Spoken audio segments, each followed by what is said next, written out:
Okay. Now, probably if you're watching these classes and you live in the world, probably you realize that everybody dies. Right? People don't live forever, at least not in a physical state. The soul is forever, whatever. But in any case, people die.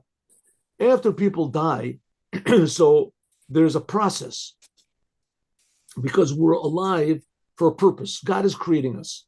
We're not just here because of what is combustion or carbon or whatever is oxidation or something like that, or what do they call the evolution. We're here because God is creating us, and God is creating us for a purpose. And if we do that purpose, so that's good. Then we justified our being here. But if we don't do our purpose, then we have to get cleaned up. So it says if a person was in this world and he wasted his time or he did whatever bad things, so he gets cleaned up. That's what's called chibur akever. There are two of the main things are, first of all, there's going to hell. And then there's also, which in Hasidut is almost not talked about at all. But it's a fact. So let's deal with this fact. It says when a person dies, first of all, there's what's called chibut akever. Chibut means getting knocked around in the grave.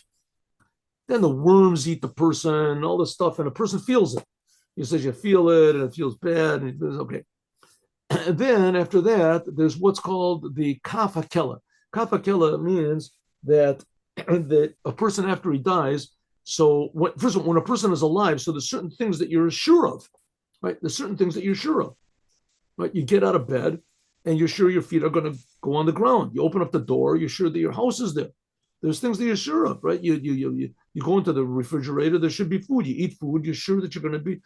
So you're living on certain certainties that are going to be in the future.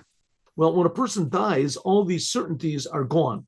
And that's called chibur kever. The things that you want, your desires move you, but there's no way of satisfying them. So that's called chibur kever. You get thrown around in kafakela. That's called the hollow of the sling, like a slingshot. You think all of a sudden, whoop, you're found in another place. Whoop, you're found over here because there's nothing to stop you. So it says a person after he dies, so he has all these desires and feeling things of this, but nothing to stop his desires. He can't eat anything that fulfills it. So the desires is there. So it says that you get thrown from one place to another. So that happens after a person dies. There's the purgatory of the grave and also the hollow of the sling. You want to avoid these things, right? You want to avoid these things. Then recite words of Torah and Tehillim for, let's say, 1/6 of the day.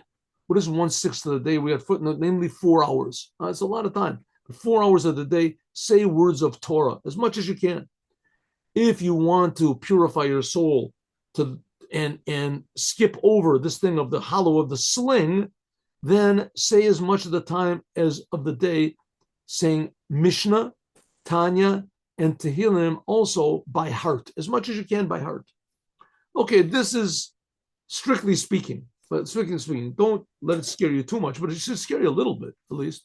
That it should at least induce you, if it does not entice you, to say words of Torah. Say words of Torah. Say Asher Yeshua. Say that 5 minutes a day. It'll alleviate some of the uncomfortable episodes that happen after a person dies. Now, story.